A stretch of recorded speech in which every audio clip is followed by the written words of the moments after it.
నేను యాదగిరి గుట్టకు పోతే అలా ఎకరానికి 10 లక్షల వాల్యూ పెరుగుతుండే. మరి ఇవాళ ఏమవుతా ఉంది, ఇవాళ ఏం జరుగుతూ ఉంది, మీరందరూ కూడా ఆలోచన చేయాలని కోరుతా ఉన్నా.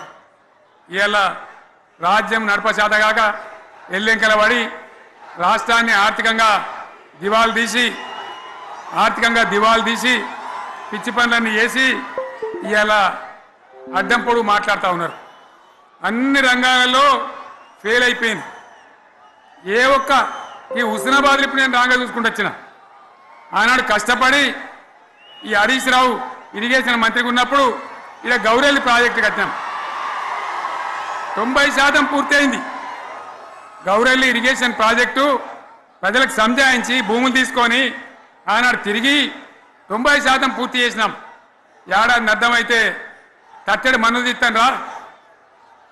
తీస్తాను రా పాలమూరు పథకం 80% కంప్లీట్ అయింది.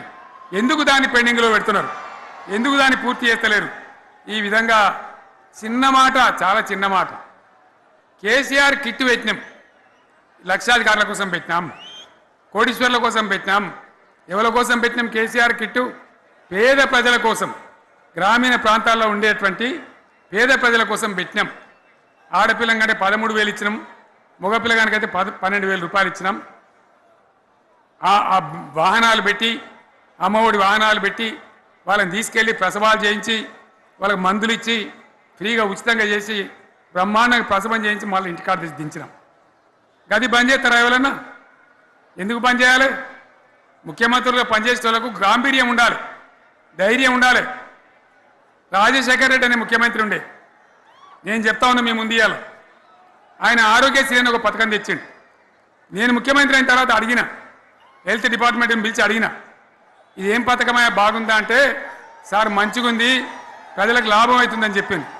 నేను చెప్పిన ఆ పథకాన్ని అట్లే పెట్టండి, ఆ పథకాన్ని మార్చకండి,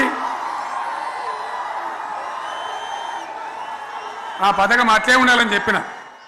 అక్కడ చెప్పడం కాదు, నేను అసెంబ్లీలో చెప్పిన, ఇది మా స్కీమ్ కాదు, కాంగ్రెస్ గవర్నమెంట్ ప్రారంభించింది, దాని పేరు కూడా మేము మారుస్తలేం, కానీ కొనసాగించాలని చెప్పినాం, కొనసాగించినాం.